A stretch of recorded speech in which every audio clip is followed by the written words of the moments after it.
Phil Twyford. Thank you, Mr Chairman. The estimates contain a very long list of piecemeal tinkering housing policies and grudging half measures, and I want to go through some of those with the House, sir. But I have to say first that it's been quite something to watch the government's housing woes come to a head in the last few days when it announced a $1 billion loan to councils for new infrastructure for housing development. And I want the House to imagine the brains trust of the National Government's housing policy, Paula Bennett, Nick Smith and Bill English sitting around the table in a scene from the Austin Powers movie with Nick Smith as some kind of Dr. Evil with hair, with his little pinky out going, $1 billion. And sir, it's true.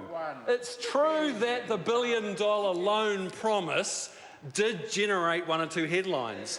But it didn't take very long for the pundits and the critics to unpick this latest piece of piecemeal tinkering from the government and to point out, not unkindly, and David Seymour, the government's subsidiary brand, the ACT Party, the sole member of the ACT Party in this House, was unkind enough to point out to his coalition partner that all the government was doing was changing the lender, because councils can borrow that money anytime they like, at almost as cheap as the government can. And the government's entire policy, the so-called $1 billion policy, was simply changing the lender. Someone also pointed out that instead of being a $1 billion policy, it was a $25 to $30 million policy, because that's the cost of the interest payments that councils were being given a temporary holiday from. And of course they have to pay back that money. So it just illustrated that the whole country is desperately waiting for solutions. It's waiting for a government that will admit there's a housing crisis, that the plummeting rates of home ownership in this country are a national disgrace, that the fact that we've got children as young as 11 sleeping under bushes on the side of the road— It's not a general debate. Come to the estimates. Thank you, Mr Chairman. Is a cry from the heart for some serious policy that will actually do something meaningful about the housing crisis. Now, what is the government doing? Let's talk about some of the things, because the ministers love to talk about this comprehensive housing plan. Well, what does the comprehensive housing plan include? Well, in the area of emergency housing, it includes flying squads that don't exist. Flying squads that actually have never existed. They are simply officials from the Ministry of Social Development doing the job that they are normally paid to do. There were no flying squads. And Paula Bennett made it even worse for the Prime Minister when she advised him that government officials had gone out with the Salvation Army and knocked on the door of cars at Pullman Park in South Auckland. Well, that never happened, and it's now entered political folklore. We've got emergency housing grants in the estimates, Mr Chairman, from Paula Bennett, that are supposed to cover 7 days, the cost of 7 days in a motel, because Paula Bennett's solution to the housing crisis is to block book motels. That's what it's come to in this country, a country that once prided itself on putting a decent roof, a warm, dry home for all families in this country, and now we've got Paula Bennett block booking motels. And her big announcement recently was that she's going to let people off the first 7 days. But what we know from the government's own officials is that it takes 155 days. Thank you, Carmel Cipollone. 155 days is the average length of time. That's 5 months that it takes the government to find housing for homeless people. And yet Paula Bennett, out of the generosity of the taxpayer's heart, is going to let people off the first 7 days. Well, the government's own figures tell us that that is going to lumber these homeless families with bills of between $25,000 and $35,000.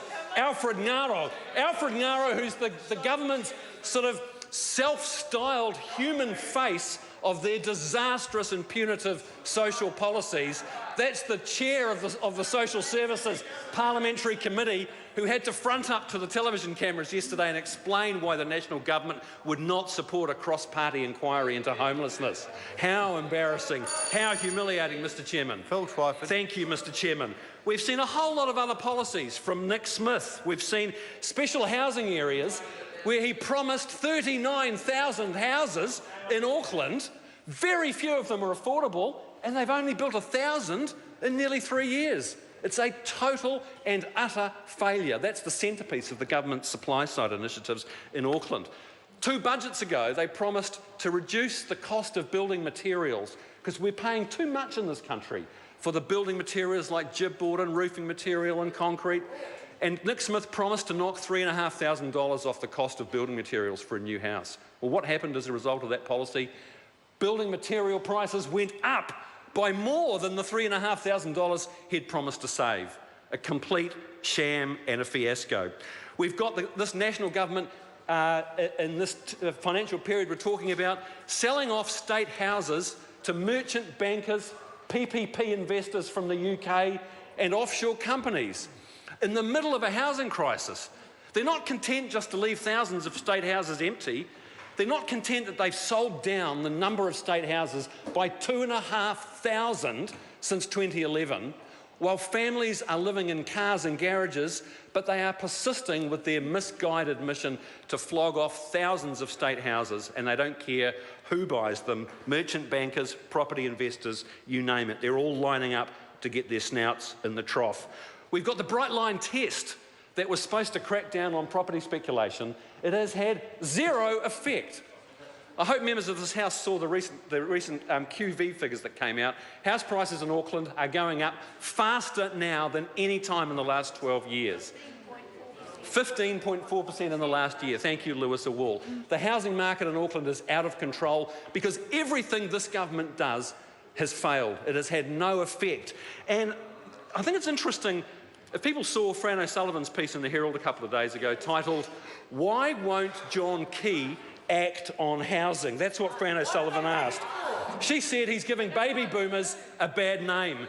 And Bernard Hickey wrote a very interesting piece this morning, very insightful piece, that said that John Key had took a tactical, poll-driven approach to the housing crisis for the first few years. Just looking at housing prices and thinking, well, people are getting richer, their house prices are going up, oblivious to the powerful speculative forces that are at play in the Auckland housing market. And now, Mr Chairman, they are utterly out of control. It takes 50 years now to pay off the average house in Auckland. It is a disaster. We have the lowest rates of home ownership in 65 years, Mr Chairman. The lowest rates of home ownership, and we have families living in cars and garages, and this national government is in total denial because they don't believe there's a housing crisis.